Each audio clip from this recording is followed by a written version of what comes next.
cutback pays most of his campaign staff less than minimum wage, but pays thousands to his relatives. Joe Colorado says he's kept unemployment low, but unemployment in his county has risen a whopping 30% in just the last year, faster than the state and the nation.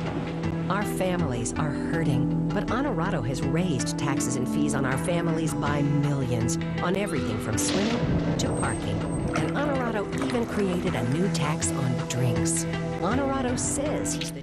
All right, Commitment 2010, you've seen these ads. It is getting ugly now. Negative ads are hitting the airwaves, and Channel 4 Action News is taking action for you by breaking down fact from fiction. And tonight we focus on the congressional race to succeed the late John Murtha. Lots of allegations about ethics, but are they all based on fact? Well, there's only one way to find out, and that's Team 4 investigative reporter Jim Parsons here tonight with an ad check. Jim. Yeah, Andrew and Wendy, this race for the 12th Congressional District is different from all others. Not only are voters there choosing primary candidates for the November election on May 18th, they are also deciding in a special election who will succeed Murtha for the next 6 months until November. And they are already placing ads. Just 2 of them are advertising, and those 2 are both slinging the mud. The late Congressman John Murtha didn't have to worry about name recognition when election time came around. His was one of the most recognizable names in Western Pennsylvania politics.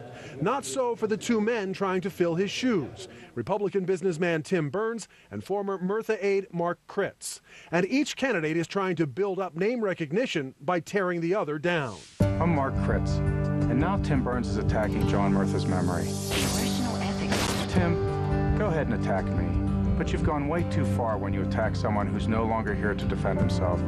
That is a false claim. Burns' ad doesn't attack Murtha, it clearly attacks Kritz. Kritz was investigated by the Congressional Ethics Office.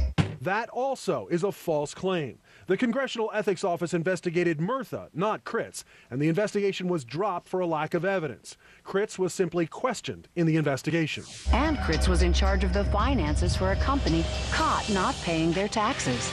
That statement is true. Kritz worked at Parkins Concrete in Johnstown, which had almost $500,000 in federal tax liens when it went bankrupt in 2005. Kritz offers an explanation in his newest ad. And I left that company because of what they were doing. But I don't apologize for going to work there. I was trying to save jobs. Burns supports putting a 23% national sales tax on just about everything we buy. Misleading.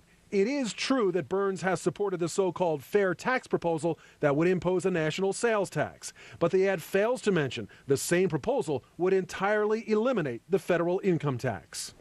Now, Kritz and Burns are facing off live tonight in a debate in Johnstown. And they're not alone in going negative during these final campaign weeks, as we just saw. Among other races that have gotten nasty lately is the battle between Democrats Dan Honorado and Anthony Williams for governor. We'll give you an ad check on that race next time. Jim Parsons, Channel 4 Action News.